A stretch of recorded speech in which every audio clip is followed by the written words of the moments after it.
knjig, bodi si zanimive goste, ki so povezani s to temo. Docoj sta z nami gospod Pezdir, avtor knjige Sporedni mehanizem, gospod Branko Grims, poslanec.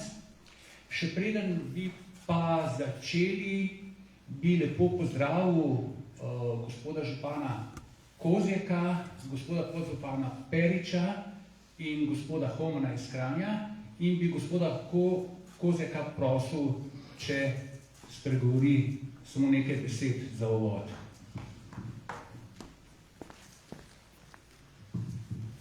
Ja, hvala lepa, spoštovani gostje, spoštovani avtor. Lep večer tudi v mojem imenu in dobrodošli v občini Šenčur. Seveda vesel sem, spoštovane obiskovalke in obiskovalci, da ste se držili te predstavitve knjige tako v velikem številu, tako za naše občine kot tudi sosednjih. Torej, ta zanimanje za to knjigo je sigurno veliko in sem prepričan, da bomo pozorno poslušali in pa seveda na koncu postavili kakšno vprašanje. Jaz vam želim lep večer, lepo predstavitev in pa seveda varno pot domov, pa ostanimo zdravi. Hvala lepa. Hvala lepa, gospod Kozjek.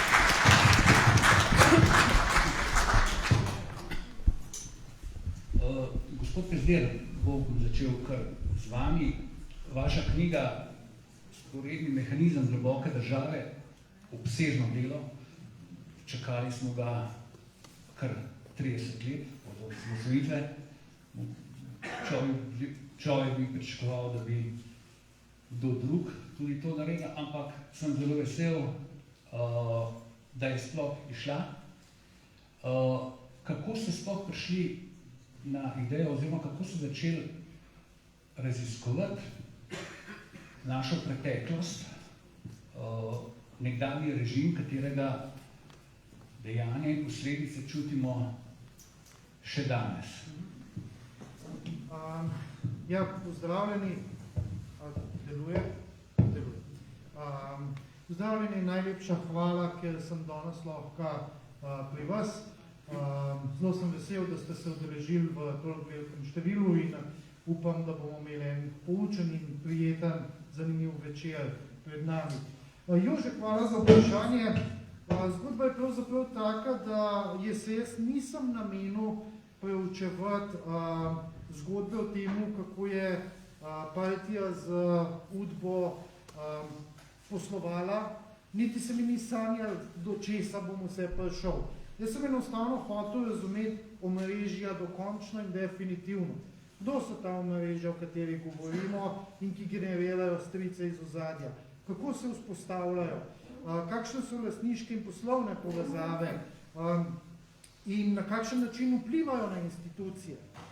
In začel sem tako, kot vsak ekonomist začne preverjati lastniške povezave, pa kjere posle so imeli. In to me je vodilo vse bolj nazaj v zgodovino.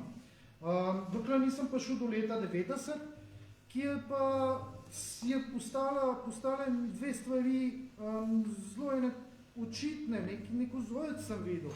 In sicer v teh podjetjih,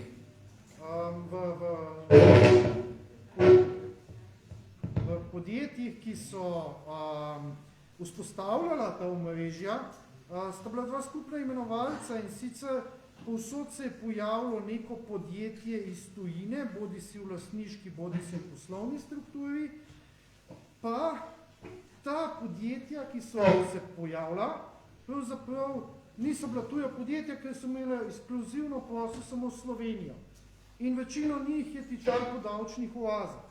In moje prvo naslednje vprašanje je to, ali lahko ugotovim, kdaj je prvo slovensko podjetje ustanovilo podjetje v davčni oazi.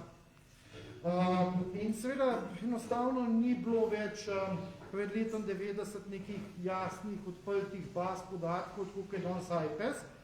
In sem padel malo eno luknjo, ker nisem vedel več, kako jeti naprej od tukaj.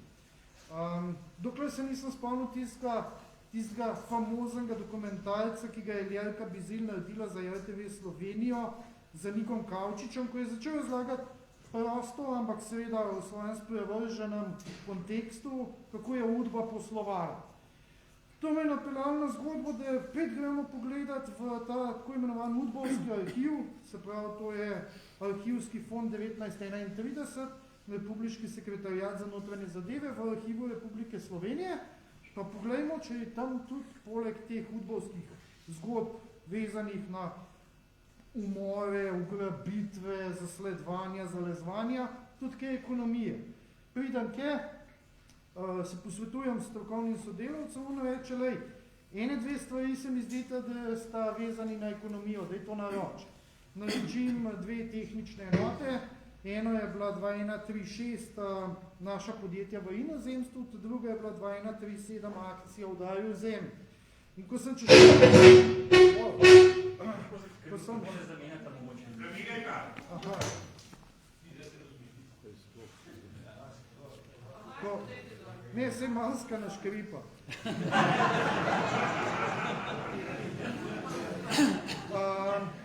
In ko sem naredil pogled, ne, so me čakali šoki. Ne. Da prvo naše podjetje v inozemstvu ugotovim, da je skupaj z švicarskimi švercarji cigaret partija pod slamnatim lastništvom Udbe v Lichtensteinu ustanovila podjetje Kolkomerc Vaduz leta 1951.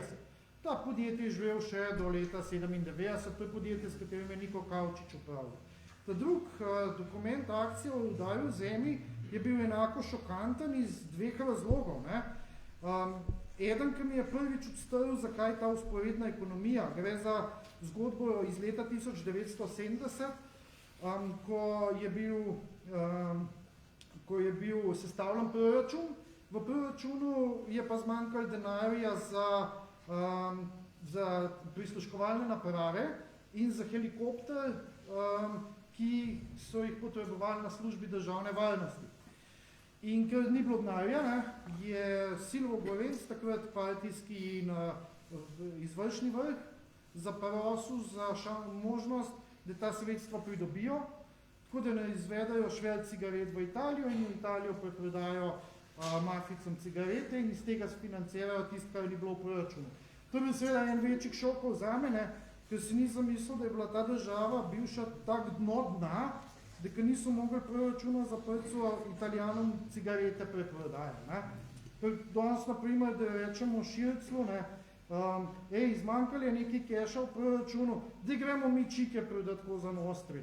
Bi vsi razumeli, da to je pa res fakt dat.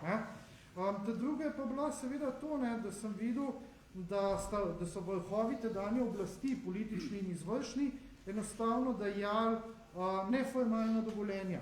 Se pravi, mimo regulativ in zakonov. No, v tem naprej je zgodba tekla v prihodnost. In bolj, ko sem šel pred letom 90, bolj se mi je zgodba sestavljala v to smer, da sem videl in bil sposoben sestaviti in v knjigi opisati, kako se je družben kapital izvozil, malo pred palcem Berlinskega zidu v Luksemburg in Švico, in se potem po zelo kratkem obdobju kot privaten kapital razlil po slovenski ekonomiji. Tok za štalt, no. Gospod Pešder, ne dela to, Ja, nič, pa štafeta, ne. Nova zamena. Ja. Pol nima smisla, nisem mogel uporabljati.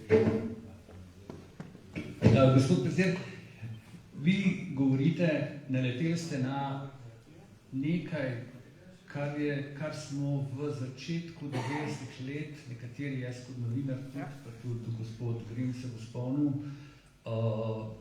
samo zaznava na podlagi bodi si govoric, bodi si pričevanj, temu je Edo Ravnikar pravil Udbo mafija, pokojni Danilo Slivnik je govoril o organizaciji, Niko Kavčič je govoril o vzporedni ekonomiji, vi pišete o vzporednem mehanizmu. Se pravi, vi ste naleteli na dokumente, ki dokazujejo vzporedni mehanizem. Zanimivo je, vi začnete knjigo z pranjem iranskega denarja, s primerom Farok, ki se je začel 2009, v javnost je prišel šele 2017. Gospod Grims, vi ste bili takrat v Knovsu, ko ste se seznanili s tem, kako je to bilo, kakšen je bil šok, ker vendarle oprati milijardo 800 dolarjev denarja, je pa vendarle, to ne gre za par žena. Ja, najprej vsem prav lep pozdrav, gospod župan, vsi zbrani. Res sem vesel, da vas je toliko, da smo morali še balkon odpreti. To je v teh časih PCT pogojev kar lep dosežek. Tako da res hvala. Kar se pa tiče preiskav, ki jih je izvedel KNOVS je v času, ko sem ga vodil, dosegel nekatere izjemne rezultate. Eden od njih je imel povezan zgodbo, o kateri govorimo, in je nekaj prav posebnega. To pa je namreč zgodba o tem, da bi eden od policijskih inšpektorjev, ki je bil vpleten v precej dvomljive posle, kajti tudi policija tam ni ravno pretirano dobro opravila svojega dela, moral pričati o celi tej zgodbi pred svojim kolegi. In če bi se to zgodilo, bi zelo verjetno ta zgodba že takrat, v tistem času, ko se je še odvijala, prišla na dan. Ampak ne boste verjeli, če bi tole gledali, ker se je potem zgodilo v enem ameriškem filmu, bi rekli, pa se to je tak kliše, da to niti smešen ni. Namreč, kaj se je zgodilo? Uradni zapis, ki sem ga najdel v okviru KNOVS-a, ta gospod, ki bi moral naslednji dan, še enkrat poudarjam, naključno pričevanje v tej zgodbi, je sam, ko je nekaj lezel po lestvi, po policijskem zapisniku omahnil, padel točno s tilnikom čez kovinski rob enega lončka in si zlomil tilnik in na licu mesta umrl. In zaradi tega so vse stvari ostale skrite. Nadaljen komentar najbrž ni več potreben. Gospod Grimš, še vprašanje še naprej za vas. To pranje iranskega denarja se po vsej verjetnosti ni moglo zgoditi brez vednosti političnega vrha, vendar je šlo za državno banko, Novo Ljubljansko banko. Obstajajo nekatera pričevanja, na katera smo naleteli v KNOVS-u, vendar nismo mogli tega dvigati na tako raven, da bi bili uporaben dokazen material. O tem, da so tudi z gospodom Farokom osebno vstopali v prostore Ljubljanske banke nekateri najbolj ključni ljudje iz takratne leve seveda politike in to od Ljubljane do državnega vrha. Več od tega ne morem povedati, ker je šlo za neke silno strogo zaupne dokumente. Še enkrat pa povem, da žal nikoli nismo dobili takega pričevanja v taki obliki, da bi ga lahko uporabili kot neposreden dokaz. Če bi ga, verjemite, bi že zdavnaj padle tudi obtožbe. Gospod Pezdir, kakšna je pa vaša zgodba? Če lahko smo na kratko, čeprav jo bolj ali manj vsi poznamo, zakaj je pravzaprav šlo pri tem pranju denarja? Vemo, da se je omenil terorizem. Ja, dejansko je šlo za to, da je iranska obveščevalna služba prebila embargo in sicer denarni tokovi so izvirali z dveh koncev. Prva je bila Milibanka, ki je znana kot banka, ki posreduje denarne tokove za iransko tajno politično policijo in je znana tudi po financiranju terorističnih skupin in jedrske proliferacije in je na spisku, na embargo spisku že od leta 2007. Ta druga je bila pa Export Development Bank, ki se je pa na spisek uvrstila po razkritju, da delajo pravzaprav identične zadeve kot Milibanka in je bila uvrščena leta 2012 v mesecu juniju na embargo spisku. To seveda ni uverjeno nikogar v Novi Ljubljanski banki, na policiji, v Uradu za preprečevanje pranja denarja in ostalih relevantnih institucijah, da ne bi še do konca leta 2012 odprto kršil embargo, pod katerim so bili. Se pravi, samo jedro tega je bilo dejansko najti luknjo v nekem bančnem sistemu, v neki evropski državi, čez katero bi spustili denar za financiranje proliferacije. In seveda najdeni so bili denarni tokovi, ki so bili usmerjeni direktno recimo v financiranje robe za dvojno rabo, se pravi nekaj, kar je za potrošnjo, za splošno potrošnjo, hkrati pa tudi za vojaško uporabo, in najdene so bile tudi transakcije, ki so bile usmerjene naprimer v nakupe prekurzorjev za vojne strupe in podobno. Približen nam je jasen, mislim ne približen v celoti nam je jasen, da je bila to ena zanimiva akcija iranske obveščevalne službe, kako spraviti denar v legalni obtok.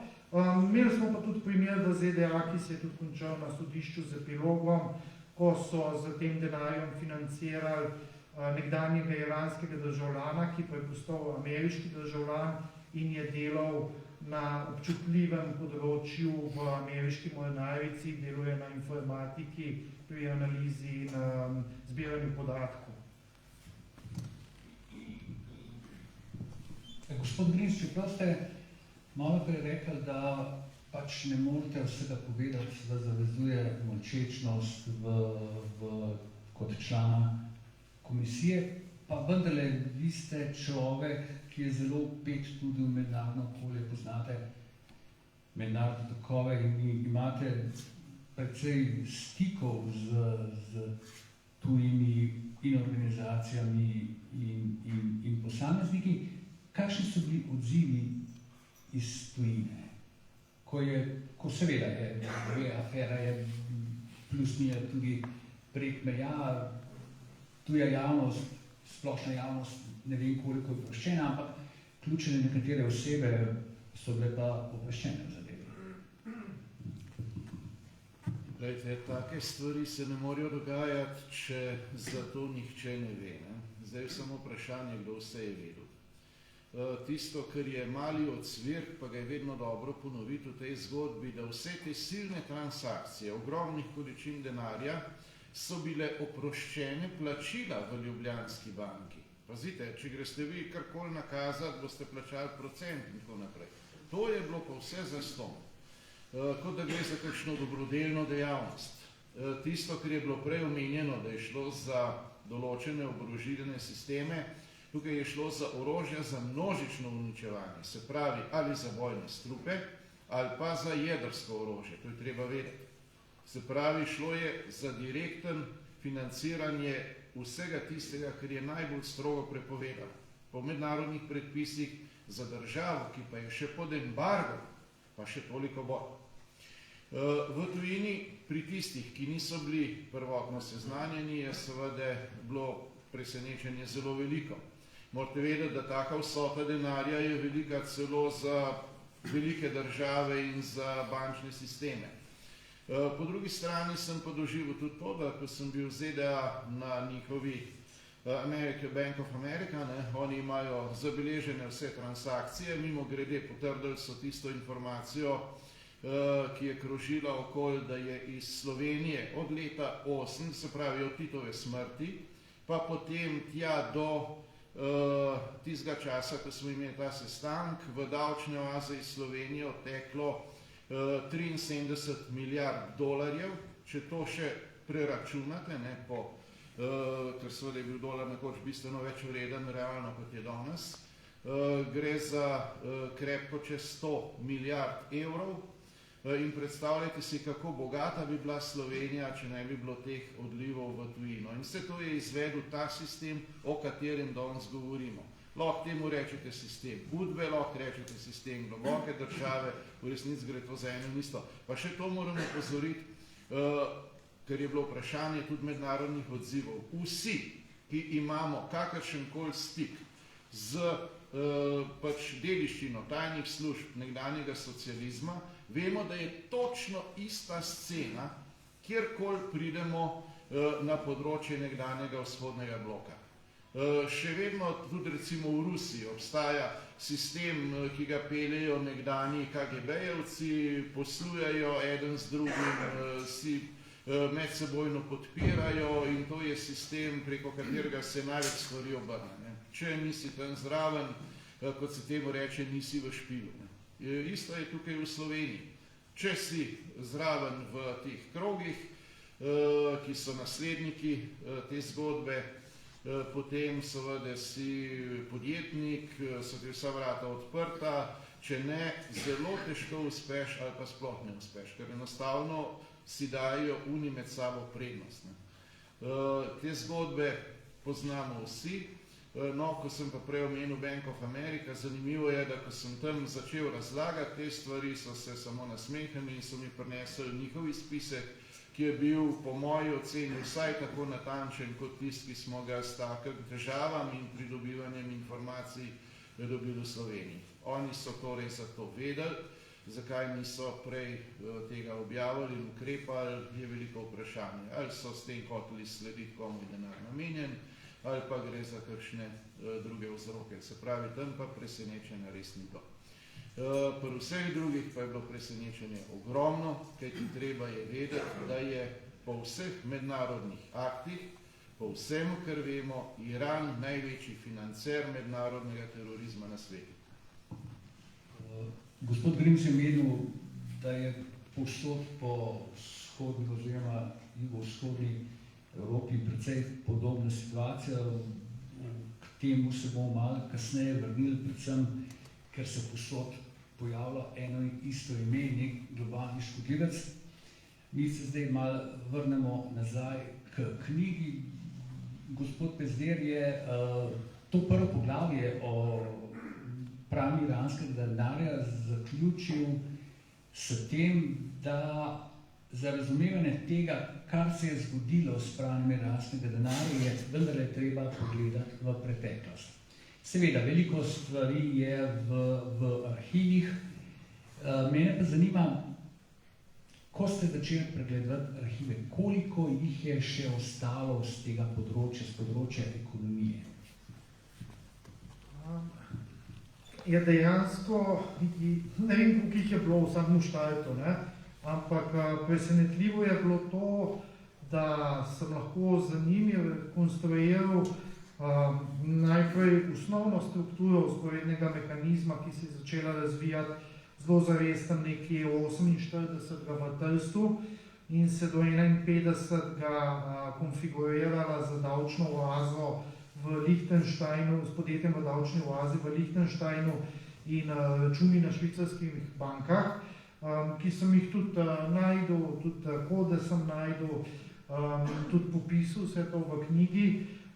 In mi je ta cel primaren, dokumentacija bila v celmu primarnemu načinu pridobivanja kapitala z švercem cigaret, z vključenim poslovnim poročilom tretjega odseka prvega oddelka uprave državne varnosti, to je bil Kavčičev ekonomski oddelek, ki to poslovno poročilo je fenomenalno in res priporočam, da si ga pogledate, ker sem ga dal prilogo knjige, ki je tako, kot da bi čital, ne vem, poslovno poročilo Gorenja, ampak o tem, kako Udba Šverca pa kjera podjetja ima. In bilo je tudi zelo veliko gradiva o temu, kako je štartil sistem vzporednega bančništva leta 1968 z nastankom Nove Ljubljanske banke. In tudi dovolj dokumentacije, da se je rekonstruiral, kako je pobegnil družben kapital malo pred padcem Berlinskega zidu, se vrnil nazaj in vzpostavil centre moči, ki so nastala, ki so rodila omrežja. To so bila ta omrežja, ki so imela negativen vpliv na razvoj slovenskih institucij. Zdaj, moje seveda vprašanje je, že to je dovolj pošastno, kar je bilo najdeno v arhivu, kaj bi dejansko najdeli, če bi arhivi bili ohranjeni, ne pa uničeni do te mere, kot so bili. In kakorkoli neke vrste srečo smo pri temu imeli, da smo lahko dobili toliko ohranjene arhive na področju ekonomije, da je bila rekonstrukcija dejansko mogoča in dokumentalno podprta. In to je bila ta razlika, ki je bila med mano in vami v Slivnikovi četici, ne, ki ste točno to vedeli, ampak niste imeli dostopa do nobenega dokumenta. In tragedija je bila seveda v temu, če bi Slivnikova četica, ne, če bi vi dobili te dokumente, verjamem, da bi se tok tranzicije obrnil, ker bi povsem jasen ratal, da je partija se vrnila s kapitalom in začela vzpostavljati centre moči in počasi zasedati in vračati vse v svojo domeno. Gospod Grims,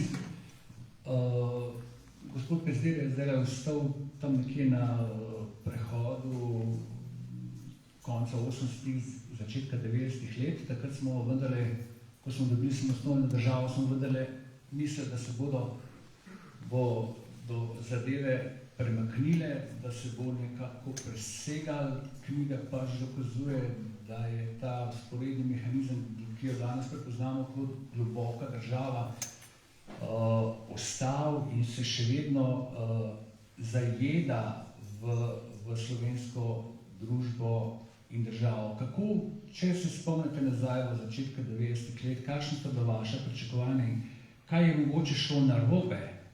Ali je bila, je bil bivši režim oddelal njegovi nasledniki, takrat smo pravili tranzicijska levica, še vedno tako močni, da niso pustili? Veliko stvari je bilo, ki jih danes za nazaj vidimo drugače. Na nekatere od teh sem opozarjal, recimo bil sem ustanovni član sveta Demosa, tudi pred prvimi demokratičnimi volitvami. Takrat sem opazoval ravnanje, recimo Spomenke Hribar, pa še nekaterih, in sem doktorja Pučnika in ostale opozarjal, da tukaj nekaj ni v redu. Ampak bil sem silno mlad, danes bi vsak rekel smrkovc, ne? In pač enostavno. Branko, samo bom prekinil. Takoj sem dobil eno obvestilo, se vprašujem, da gospod župnik poziva dva voznika, da umakneta avto, drugače bo poklical policijo, in sicer Kranj, LS 281 in Ljubljana 50 UPR. Ali ima kdo tle? Jaz se upravičujem, gospod Grims, za tole kratko prekinitev, ampak pač tako pač je, no.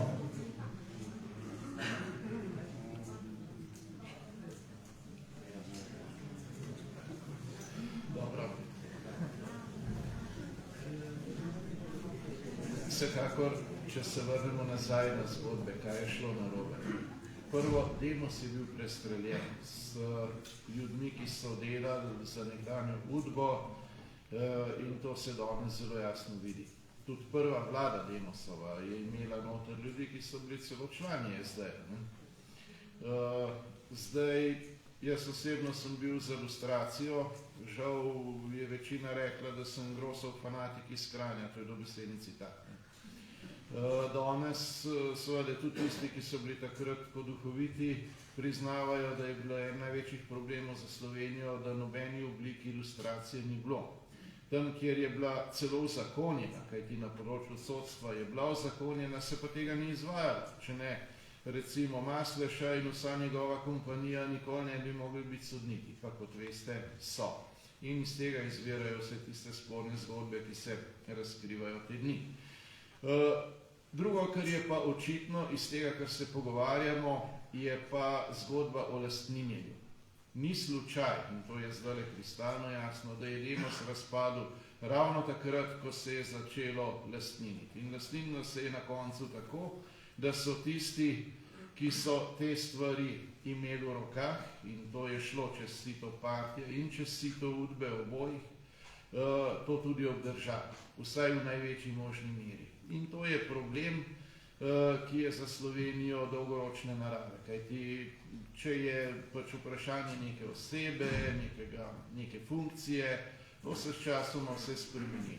Lastništvo pa je dolgoročna zadeva in ta je v veliki meri oblikoval potem prostor v Sloveniji, postavil pač neko novo finančno in siceršno elito in seveda bistveno vpliva na dogajanje še vedno danes. Na dogajanje, kjer ga del vidimo, kjer ga del vidijo naši sosedje v tujini, morda pa niti včasih ne vidimo vsega, prej, ko sem omenil Američane, ne?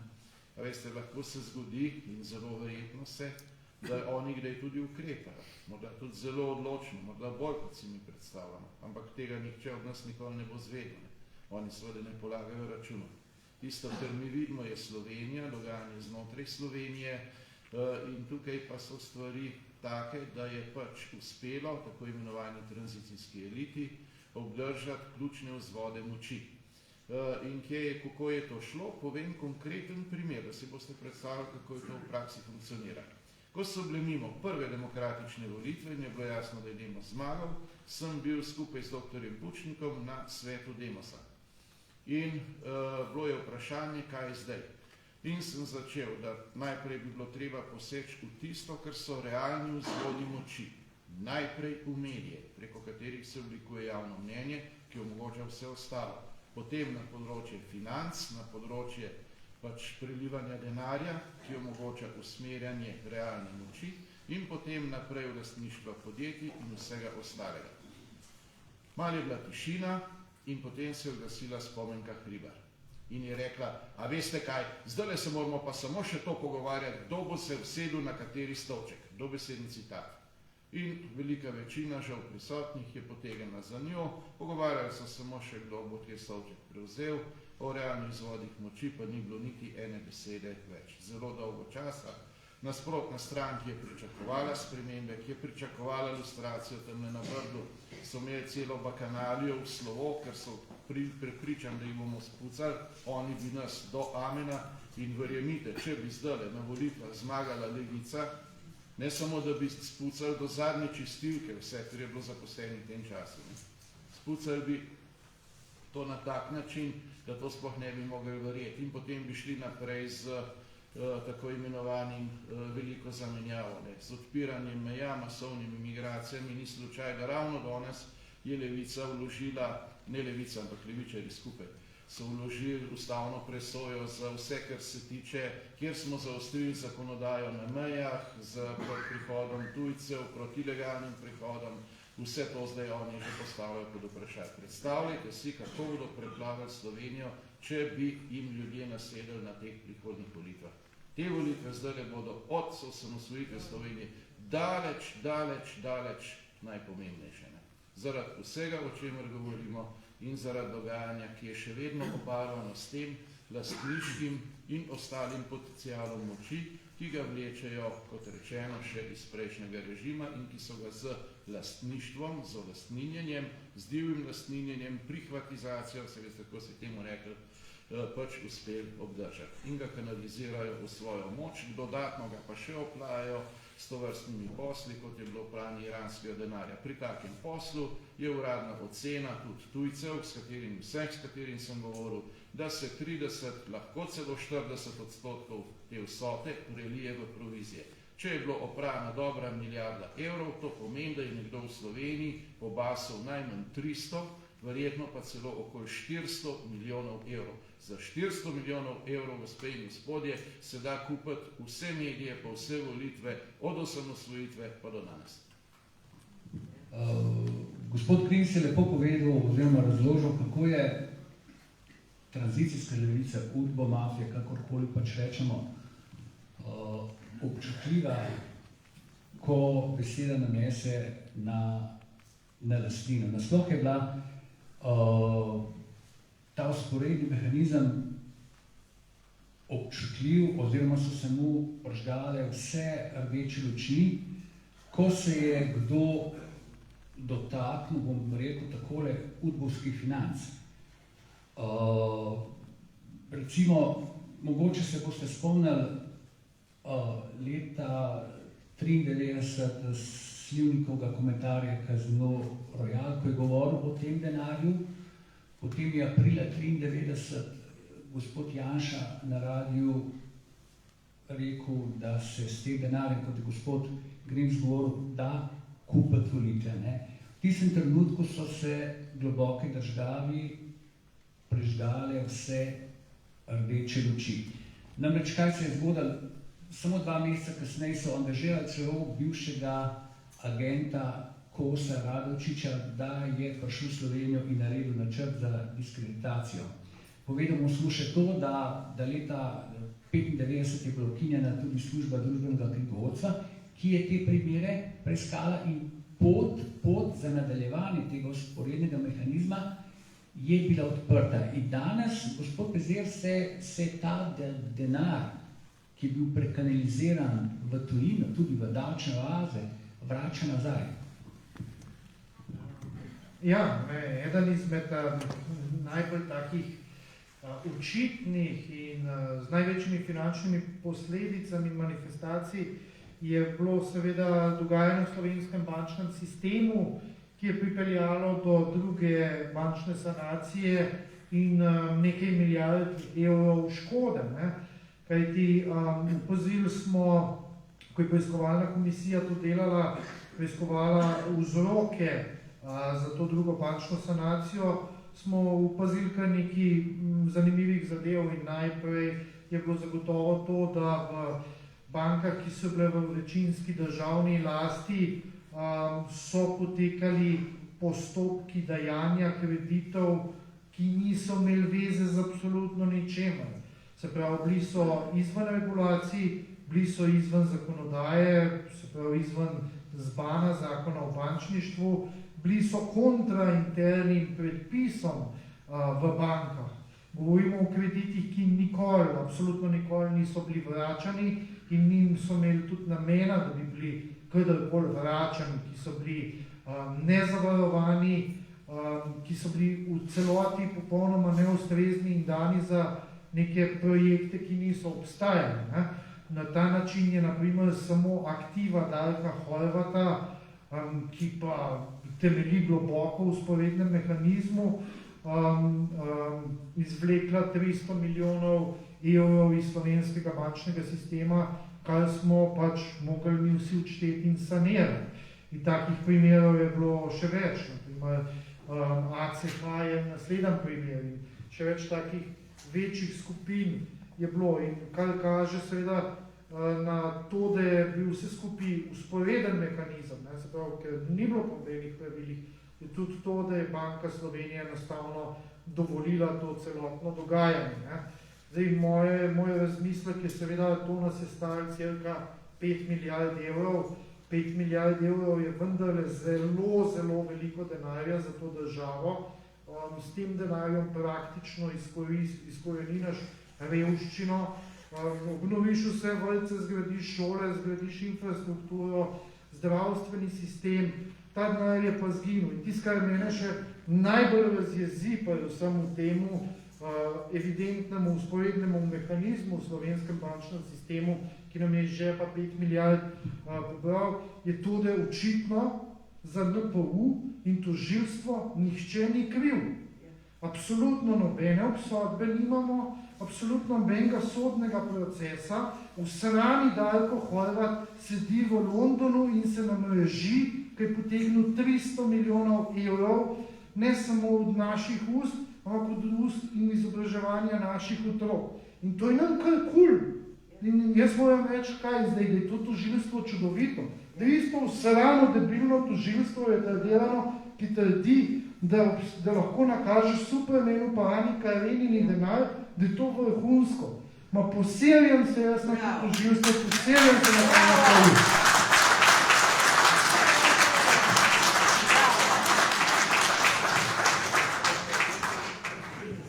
Gospod Grims, gospod Pezdir je govoril o teh, bom jaz tudi rekel, svinjarijah. To je bilo, že od konca leta 1945 se dogaja kriminalna mafijska dejanja, omenili ste, da so komunisti švercali cigarete za svoje obdobje in ubije. Samo težko je verjeti, da Slovenija vendar je na deklarativni ravni demokratična država. govorim o deklarativni ravni, kako je sploh mogoče, da se je toliko časa ohranil ta vzporedni mehanizem? Ja, odgovor je zelo preprost, kjer ni tožnika, ni sodnika. Če je pa sodnik, je pa še sodnik Maslešen.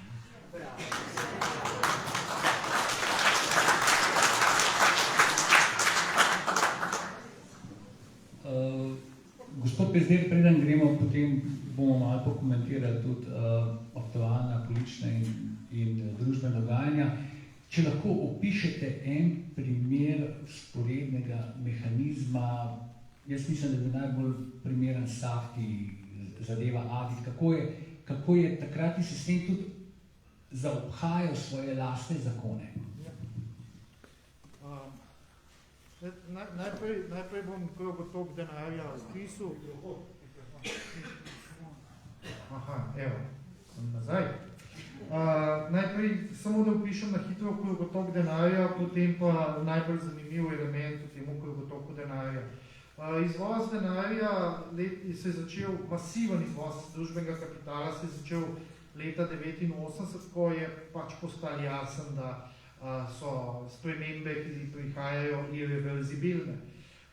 In sicer bilo je tako, da je obstajalo neko podjetje Adit, ki je po odloku izvršnega sveta pridobilo sredstvo od Banke Slovenije, Gospodarske zbornice Slovenije in kredite od Ljubljanske banke. In ta sredstva je preneslo na Tržaško kreditno banko, ki je bila banka v miljeju finančnega holdinga Safti, ki je bil ustanovljen z udbovskim kapitalom leta 1948. Odtod je tekel denar v Luksemburg, kjer se je ustanovilo podjetje Proteus. Iz Proteusa je tekel v Zürich, kjer se je ustanovila banka Proteus Finance. Potem pa je prišla tranzicija. Najprej, kar se je zgodilo, je, da je šel Safti, začel se dogajati zakrivanje sledi denarja. Da ne bi vedeli, da je družben denar odzunaj. Namreč ta družben denar je ostal obveznost v Ljubljanski banki, mogli smo ga odpisati in narediti prvo sanacijo slovenskega bančnega sistema, ki nas je stala takrat milijardo tedanjih nemških mark. No, Safti se likvidira, prenese premoženje v nek podjetniški holding Medias, iz tukaj pa v KB199. Proteus ni več lastnik Proteus Finance, ampak ga prevzame Nova Ljubljanska banka. Proteus se preimenuje v Vega Finance in postane lastnik KB199. Potem pa postane kreditna povezava med NLB Interfinance, bivši Proteus Finance, in KB199 v družbi NLB Interfinance Gorica. Iz tukaj se začne potem denar zlivati preko KB199 v Slovenijo. In kar naenkrat je ta denar zaseben od KB199. Vsi smo že pozabili, da je bil izvožen pod ukazom vlade in CK-ja, da je bil to družbeno premoženje, ki smo ga mogli odpisati in v sanaciji z davkoplačevalskimi sredstvi povrniti. In ko se denar razlije v Slovenijo, se najprej kupi tednik Mladina. In Mladina seveda spremeni to famozno uredniško politiko iz oporečniškega časopisa v prorežimski časopis. Sfinancira se nastanek Dnevnika Republike, to je bil dnevnik, ki je bil v 90-ih letih znan po temu, da je bil pro-Milan Kučan časopis. Potem pridemo v Mark Medical, to je podjetje, ki je izsesalo javne finance v zdravstvenem sektorju za več 100 milijonov evrov. Potem pridemo v bančni sektor, banko Noricum, Kvarner banko, Istrsko banko, UMAK in LHB. Potem pridemo v Istrabenz, potem pridemo v Aktual IT, Deželno banko Slovenije, potem pridemo v Klirinško depotno družbo, potem pridemo v MIP, potem lahko zdaj nadaljujem jaz to do ponoči, ampak mislim, da ste skapirali, da se denar razlije in v tej privatizaciji vzporedni mehanizem zagotovi, da omrežje dobi tisto moč, ki jo je potrebovalo in tisti vpliv na slovenske institucije, ki ga je potrebovalo. Zdaj najbolj zanimiv element v temu je ta točka, ta vzvod, ko ko je denar po ukazu Paletije stekel iz Slovenije v Italijo. In to je podjetje Adit. In to podjetje Adit ni obstajalo. To je bilo slamnato podjetje slovenske Paletije, ker po jugoslovanski zakonodaji nikoli ni bilo inkorporirano, nikoli to podjetje ni obstajalo. Da si ravno je direktor uprave Adita bil član enega izmed teles izvršnega sveta Socialistične republike Slovenije ali tedanje vlade. Zdaj, zakaj vse to vemo? Fantastično, vemo iz 2 dopisov, 2 predsednikov Republike Slovenije. En dopis je dopis mladega upa slovenske Paletije, Milana Kučana, ki pojasni, da je to podjetje dejansko v lasti SZDL-ja, sicer pa pravno formalno ne obstaja. Drug je dopis Danila Tirka, ki pravi, ki v nekem razgovoru za pritožniki, ki očitajo Aditu šverc, nelegalno obogatitev, etc. in neobstoj, pojasni, zakaj to tako mora biti. Oba dva dokumenta sta tudi objavljena in sta fascinantno branje, posebej v tem kontekstu, da smo imeli kar 2 predsednika te države, ki sta točno vedela, kako je družben denar izginil iz te države in se pojavil kot privatni kapital in na futuro v mreži. Pazite, kaj je najbolj perverzno v temu. Mi leta 90 se zelo dobro spomnite, kako je izgledal.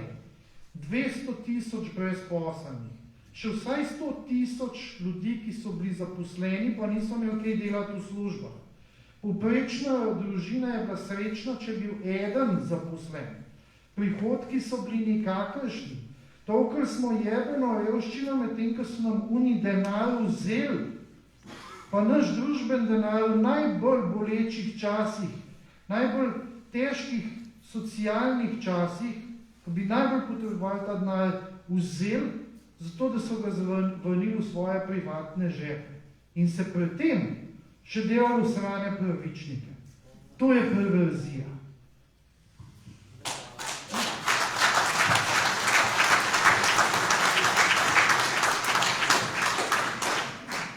Gospod Pezder je lepo povedal, da pač vsi te totalitarni režimi, še posebej komunistični, so delovali zelo nezakonito, niso upoštevali niti svojih lastnih zakonov, družili so se s kriminalci, pomagala jim je mafija, predvsem pa so bili vedno v prijateljskih vezeh z državami, ki so podpirale terorizem. Vsi veste, da danes je to ena večji grožen zahodni civilizaciji. Tukaj bom gospoda Grimsa prosil, da malo nam razloži pomen tega vedenja in zavedanja, kakšna nevarnost nam lahko preti.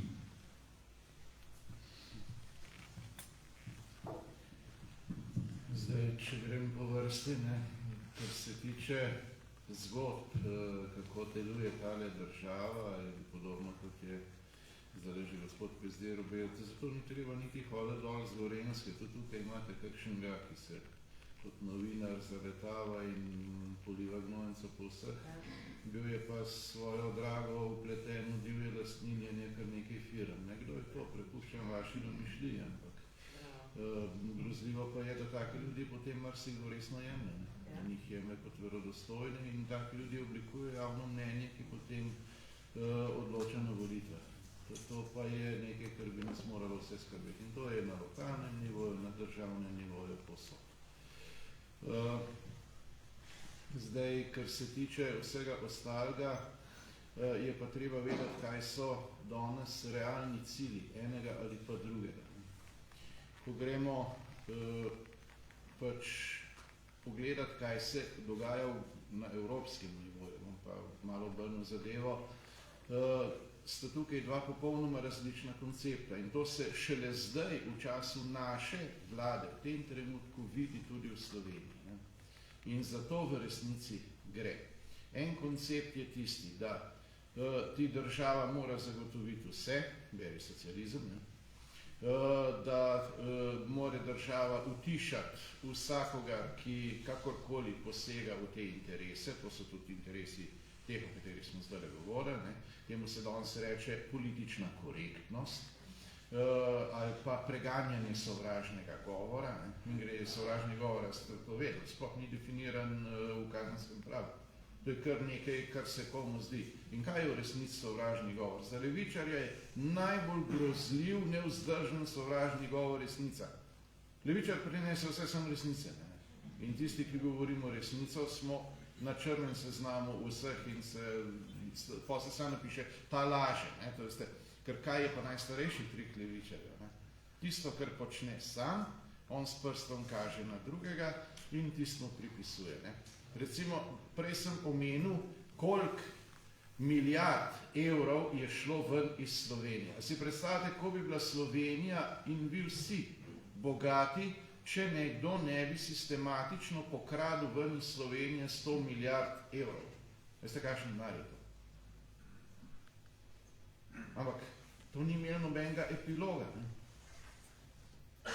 In v temu je ves problem. Ne? Zdaj, po drugi strani, ne, pa kaj ti ljudje v resnici pričakujejo? Oni tečejo na kratek prok. Njim gre samo za to, da ta svoj interes uresničijo, obdržijo, popolnoma nič jih pa ne zanimajo naslednje generacije, ker mi grede večina sploh otrok nima. In v tem se, seveda, tisto, kar je še zdravega jedra naroda, se uničuje s neko LGTB propagando, ne, se želi naša kolegica tam je omenila, in se to vsiljuje celo otrokom, da se po domače rečeno norost prenaša na mlajše generacije, ker je popolnoma nesprejemljivo in bi morali ljudje, ki to počnejo, za to kazensko odgovarjati. Po drugi strani se pa seveda odpira meje in se dela velika zamenjava. Ne? V evropske narode se hoče nadomestiti z masovnimi migracijami. To je v resnici tisto, kar se dogaja na eni strani. Ne? To je politika levičarjev. Politika, ki bi jo lahko imenovali desna, ali pa naša politika, je pa, da se želi ustvariti varno okolje, bogate posameznike, sprostiti podjetništvo in pogledajte, kakšen fantastičen potencial, razvojni potencial ima Slovenija. In isto se dogaja tudi na evropski ravni. Jaz sem tudi vodja delegacije za prihodnost Evrope. Ljudje božji, če kdaj imate priložnost, dajte malo, pejte poslušati te razprave. Tam so skupaj Evropski parlament, vsi parlamenti pač držav članic in pa po drugi strani tudi seveda Evropska komisija.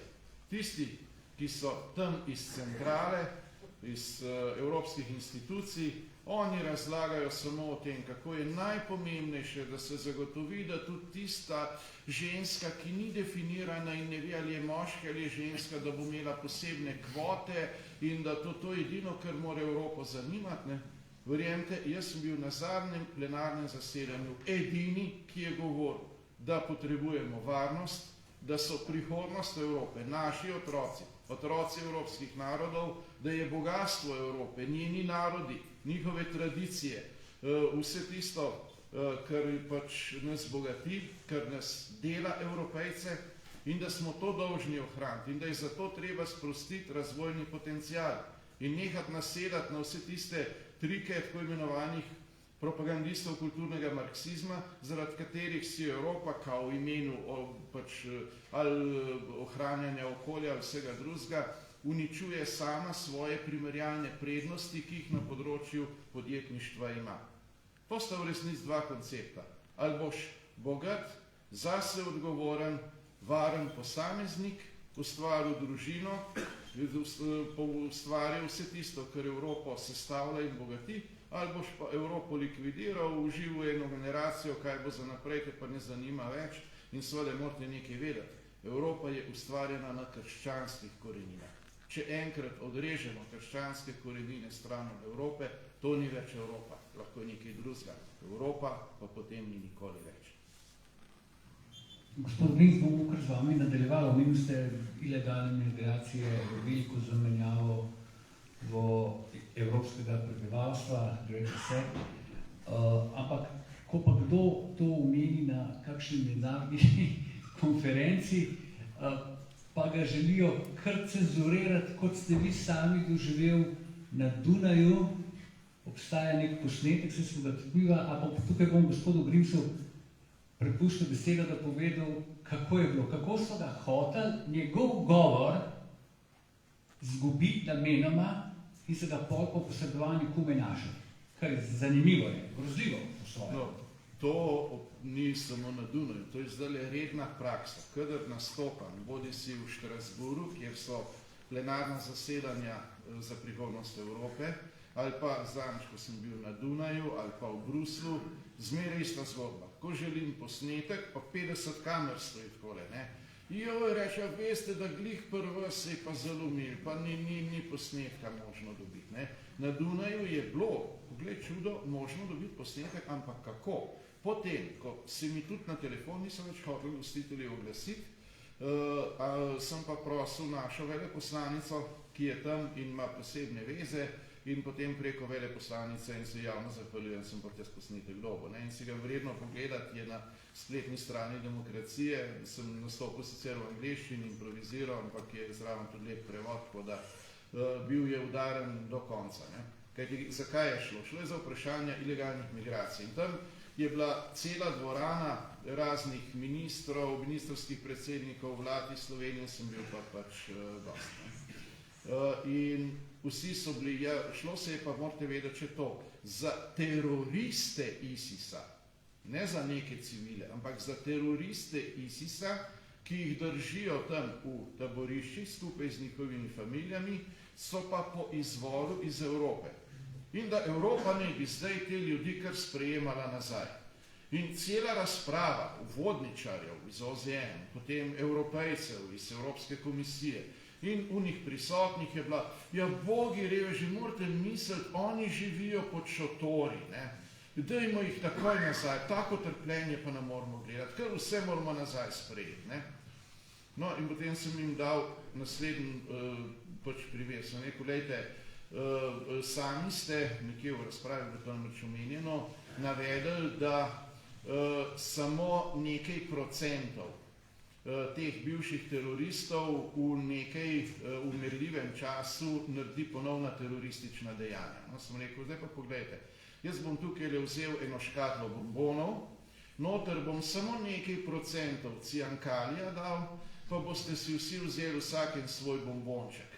Pa ga ne boste vzeli. No, vidite, vi pa nimate nobene pravice Evropejcem vsiljevati takih strupenih bombonov v obliki teroristov, ki jih boste vi vračali na evropsko področje. Ne? In sem absolutno proti.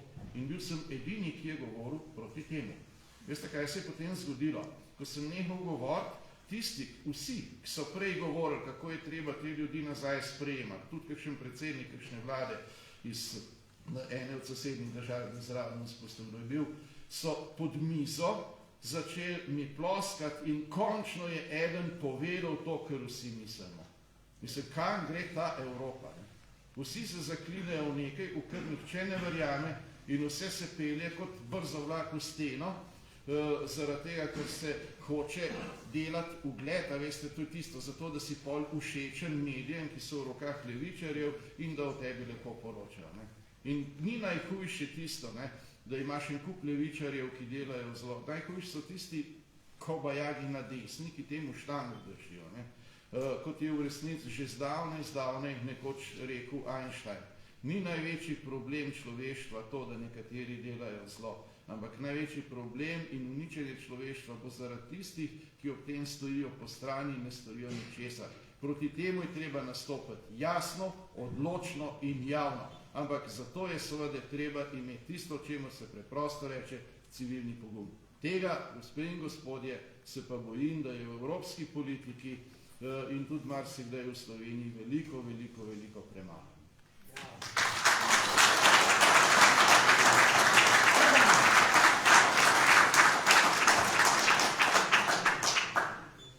K temu smo še vrnili. Zdaj pa en skok nazaj, tisto, kar sta prej omenila oba dva, namreč, da posledice tega sistema vzporednega mehanizma čutimo vsi, to so nizke pokojnine, nizke plače in tako naprej.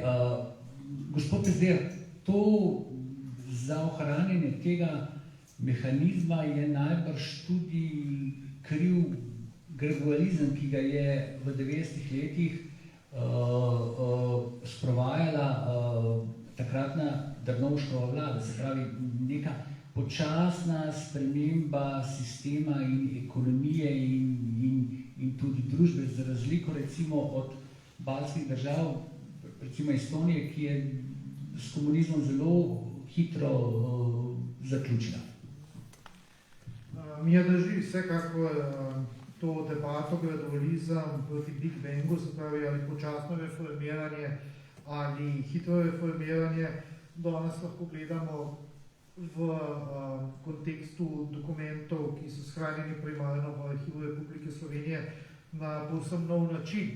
In namreč povsem jasno je, da je gradualizem ali postopno uvajanje reform bil tisti ključni element, ki je omogočil privatizacijo na tak način, kot se je zgodila. Kajti namreč v tistem času v državi kapitala ni bilo. In odločitev za gradualizem je bila tudi odločitev, da kapital iz tujine ne pride, torej da ostane domači kapital, ki ga pa ni bilo. Edini kapital, ki se je lahko rodil, je bil seveda kapital, ki je prišel iz vzporednega mehanizma ali pa bančnega sistema.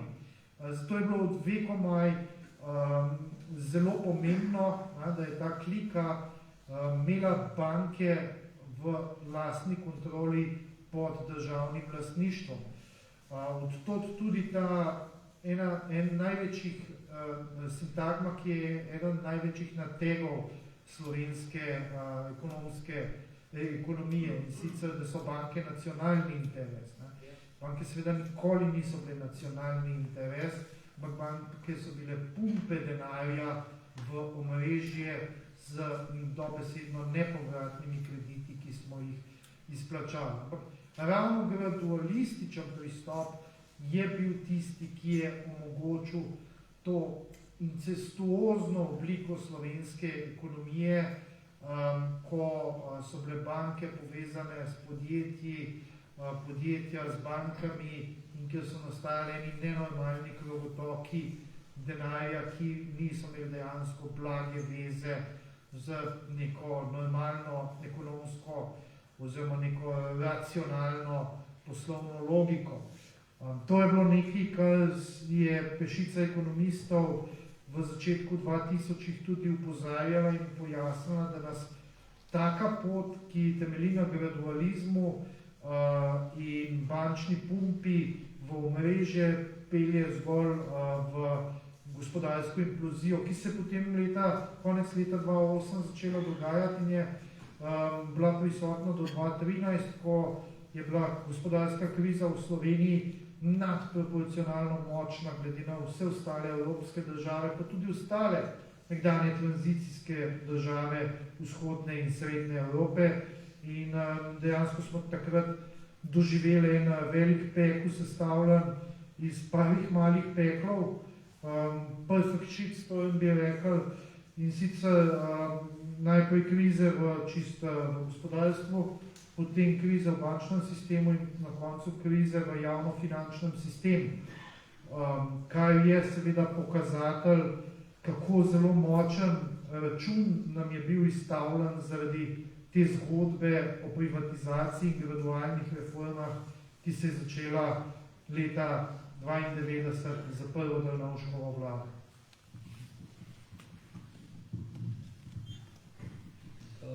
Vsekrat omenkam imamo vzhodne, jugovzhodne države Evrope, se pravi nekdanje socialistične države, kjer se bolj ali manj z redkimi izjemami ponavlja ena in ista zgodba.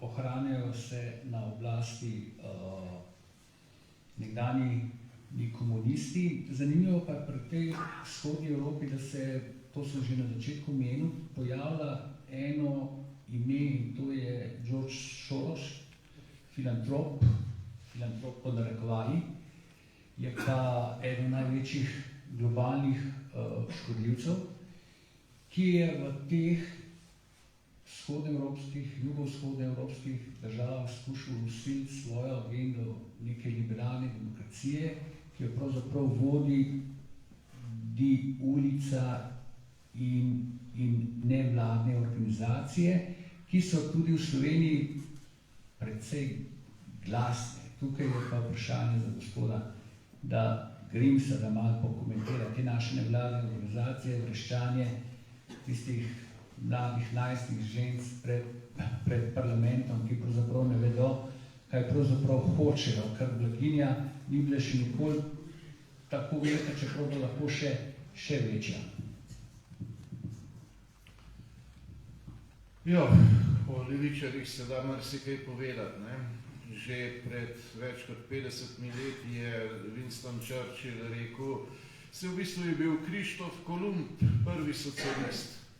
Odpotoval je, pa sploh ni vedel kam, prišel je nekam, pa je bil čist drugje, kot je on mislil, da je, ampak na koncu so vse njegove račune plačali drugi. Mečken lepš je nekoliko kasneje, to je zdaj 30 let nazaj, pa bolj uporabno to opredelil Nobelovec von Hayek, Nobelov nagrajenec za ekonomijo, ki je lepo povedal, poglejte, če bi levičarji imeli kaj pojma o čemerkoli, zlasti pa o ekonomiji, sploh nikom ne bi bili levičarji. In danes se tole pogovarjamo po zimi in ko boste šli od tukaj, imejte ves čas v mislih, da je zima v bistvu najlepši čas, kajti to je edini čas v letu, ko vidiš levičarja, da ima roko v lastnem žepu. Zdaj pa malo bolj resno. Vsaki šali sicer pol resnice, ampak v teh šalah je bila vsa resnica. George Soros je po mojem osebnem mnenju zločin. On je kaj nosilc špekulativnega velekapitala in je doskrat samo frontman. Njegov obraz se kaže, ime in primek uporablja, spusti se pa vse, ki so še z večjim kapitalom zadaj za njim. Njegova vloga je taka, da človek težko to opredeli kot človeška. On sistematično in načrtno uničuje civilizacijo. V resnici, če spustimo velike besede. S tem seveda ustvarja kaj? Za ta špekulativni velik kapital ekstremne razmere in če vnaprej veš, kako se bodo stvari obrnile in s temi naložbami lahko pač dobiš tudi ekstra profit. V normalnih razmerah, to bo gospod Pezdir povedal, težko ti ustvariš nek res izjemen profit. Če imaš pa ekstremne razmere in seveda prave interne podatke, to sam usmerjaš, s svojim ravnanjem pa lahko to ustvariš. To je približen, poenostavljen sistem, kako danes tale svet deluje. Deluje na globalni ravni in žal se stvari načrtno uničuje. George Soros je tukaj na Balkanu počel že marsikaj.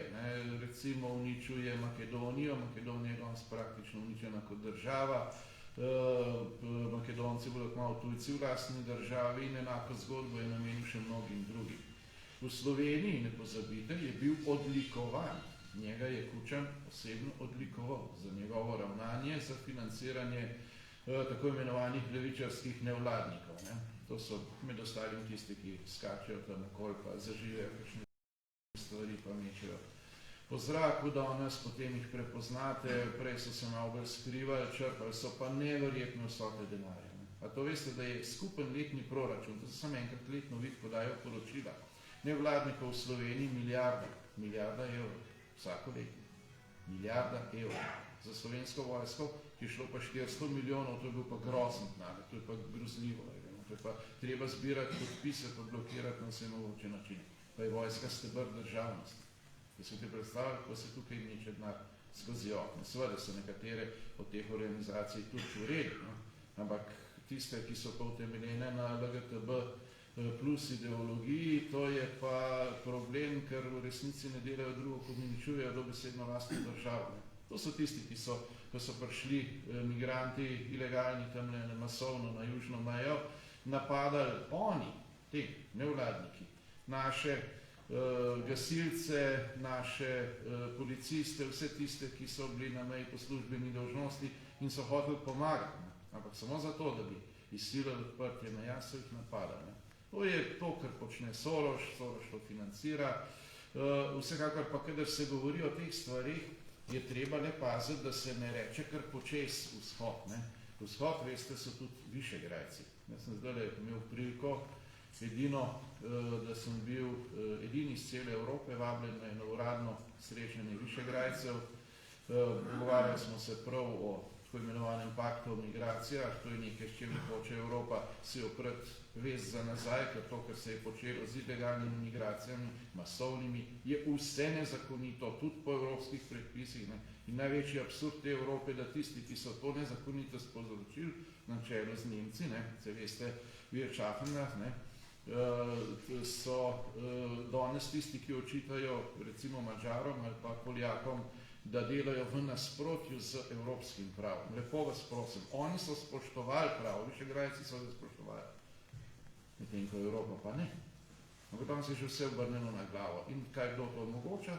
Tisti mediji, ki financira tudi Soros. In grede, Sorosa sem enkrat imel kot tarčo na eni seji Knovsa, zaprti za javnost, imel sem pripravljen sklep, da ga javno obsodim za njegovo ravnanje, žal sklep ni bil sprejet, zakaj pa pustim za kdaj drugič, bi bili zelo presenečeni.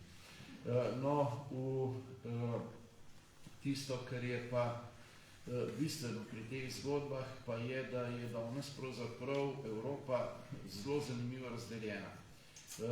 Zahod drsi v dobesedno samomor, s masovnimi migracijami, z ukvarjanjem, s neumnostmi, s v bistvu nebulozami tako imenovanega kulturnega marksizma, medtem ko vzhod pa je tukaj razvil neko odpornost, zaščitil svoje meje, zaščitil svoje državljane. Višegrajci so danes v resnici stebr prave Evrope, zadnji del prave Evrope, ki še obstaja, in zadnji del pač normalnosti, bi jaz temu rekel, v Evropi. In zato seveda ni čudo, če so tarča tako Soroševih plačancev iz Brusla, kot Soroševih vseh ostalih izpostav, ki jih ima na tem območju. In če se zgodi, da bi v teh državah prišlo do negativnega premika, do premika v levo, potem je moje osebno mnenje, da je Evrope konc. Danes so Višegrajci tisto, kar je še ostalo od prave Evrope, so lahko zgled Evropi, stvarno, da bi morali biti zgled Evropi zaradi medsebojne solidarnosti, zaradi medsebojne zagotavljanja varnosti, zaradi upiranja kulturnemu marksizmu, zaradi prepovedi LGTB plus propagande po šolah in vsega ostalega, kar bi moralo biti samoumevno. Ampak žal v tej Evropi ni. Tudi zaradi financ gospoda Soroša. Ni slučaj, da se danes Madžare napada, tudi vsa ta kolobocija, ki je zdaj okoli teh vprašanj nakupov Madžarov. Mingrede, če zadeva je popolnoma absurdna. Tisti, ki so nekoč sami prodali skladu York, torej tujcem slovenske hotele, danes upijajo, da jih je treba odkupiti nazaj in zato napadajo obstoječo vlado. Ker njihov tuj York prodaja to nekomu drugemu iz tujine. Zadeva je botno, sam seveda, kaj je v ozadju. V ozadju je naše sodelovanje in pa vse to, kar se vidi danes na vzhodu. Zdaj tukaj je vprašanje, v katero smer bo šla Slovenija. Zato še enkrat povem, tako pomembne, ker bojo pa te volitve, pa verjemite, od osamosvojitve nobene niso. Ker če se pa zdaj stvari prelomijo v napačno smer, da Slovenija zdrsne v levo, to, kar so danes naredili gospoda iz Kula in Golob in ne vem, kdo še vse tam zraven, ki so se v resnici vsi gledali, da so šli vlagati za vse, kar smo naredili, za ostritve na meji, za varnost Slovenije, pa smo premalo naredili, jaz bi naredil rad več, ampak tako je bila pač taka koalicija in tako je bilo razmerje sil. Za vse to so šli vlagati zdaj ustavno pritožbo, ker pomeni, da hoče to zrušiti. To je samo majhen namig, kaj se bo dogajalo, če bodo ljudje nasedali temu, kar oni izvajajo. Izvajajo pa vse tisto, da kažejo na druge in upijajo to, kar v resnici počnejo, so počeli in želijo ponovno početi sami. In o tem pravzaprav danes cel večer govorimo. Financer tega je pa v veliki meri še vedno Soros. Treba je vedeti, da celo nastope kakšne evropske poslanke plačujejo spet iz Sorosevih skladov. Tudi to se dogaja. Pa da ne govorim še o vsem ostalem, kar je seveda tukaj povezano v tej zgodbi. Če se temu nasede, potem verjemite, bo Slovenija kot država pod vprašanjem. Slovenski narod pa bo imel velike težave. In ne pozabite, da po ustavi, danes se bojim, da take ustave sploh ne bi mogli sprejeti več v takem parlamentu, kot je. Ampak nekoč je bilo to možno. Po ustavi je slovenski narod neločljivo povezan s slovensko državo. Ker sama ustava pravi, da je Slovenija država utemeljena na neodtujljivi pravici slovenskega naroda za samoodločbo. Zato so te stvari veliko bolj usodne, kot se zdijo, in zato so vse te zgodbe tako pomembne, ker vplivajo na prihodnost. Ampak ko gre za nazaj, je pa to v resnici zgodba, ki jo poskušava osvetliti vsaj na nekaterih točkah in ki jo Angleži tako lepo imenujejo follow the money. Poglej, kako se je prelival denar. Hvala. Dragi poslušalci, preden besedo prepustim vam, oziroma če boste imeli kakšno vprašanje, bodisi za gospoda Pesterja, bodisi za gospoda Grimsa, bi samo še nekaj povedal. Gospod Grims je prej govoril o Sorosu, kakšni globalni škodljivci je, kriminalni človek rekel. Jaz bi samo povedal en primer njegovega delovanja. Vsi veste, vsi poznate Trepče, to je rudnik cinka, zlata, svinca in tam je bila v tisti krizi v 90 letih posebna mednarodna krizna skupina.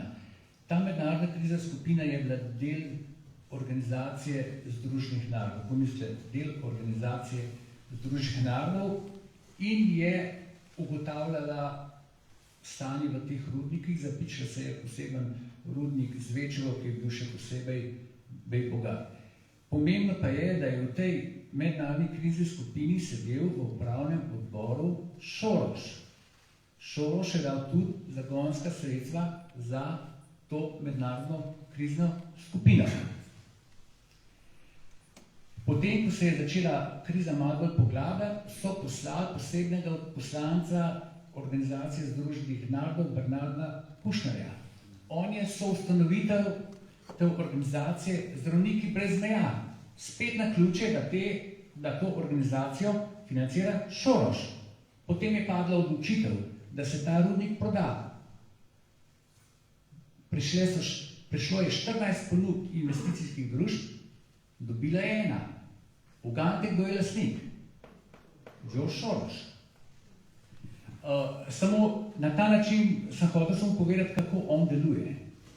Zdaj bi pa prepustil vam besedo, ima kdo kakšno vprašanje, kakšen komentar, kar izvolite.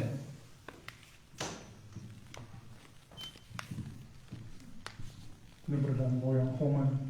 Jaz bi postavil vprašanje za kolega Pezdirja.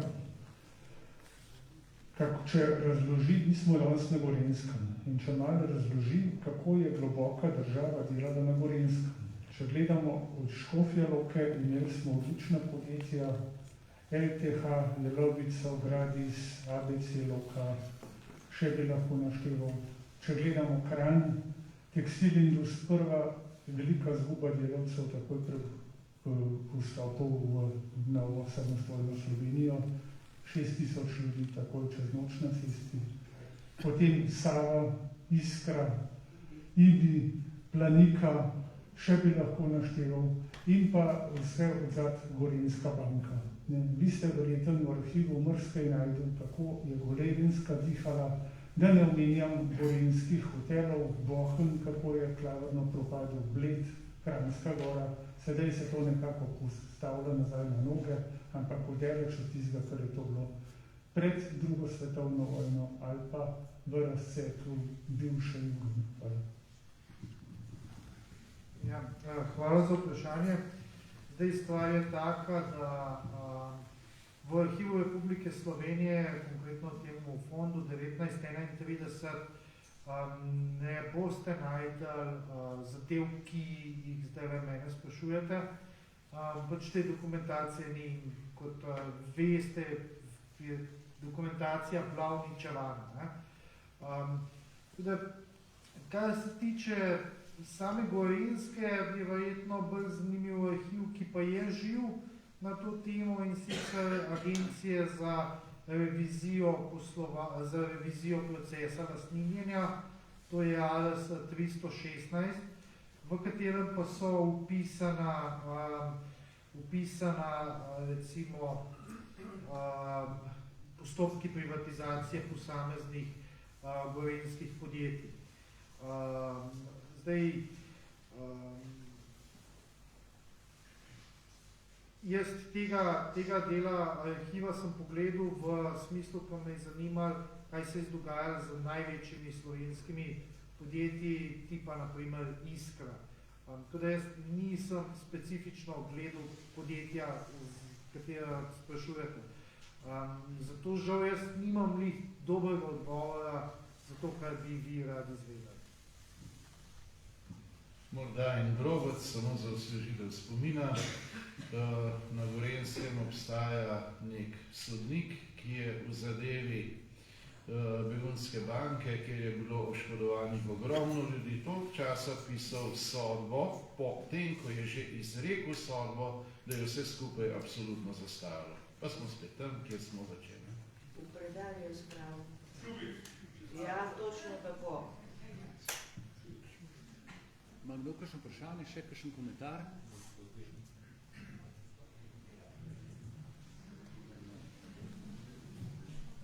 Če ga nima, bom samo še jaz vprašal, predvsem gospoda Grimsa, glede na to, da se gospod Golob vidi kot predsednik vlade, da pač KUL je že nekoliko skeptičen, če lahko gospod Grims malo pokomentirate tole aktualno politično situacijo in pravzaprav smešnico, ki smo jih priča, ki v vsaki normalni državi ne vem kaj sprožila, mogoče kakšno zabavno oddajo. Ja, zabavno bi bilo, če ne bi bilo smrtno resno, ne? Kajti tako gospod Golob kot vsi iz tako imenovanega KUL-a imajo eno samo skupno točko. Zaklinjajo se, da bodo preganjali fašizem, ne? Tudi gospod Golob je to dvakrat izrecno poudaril kot osrednjo točko svojega programa. Ne to prosim pozabiti.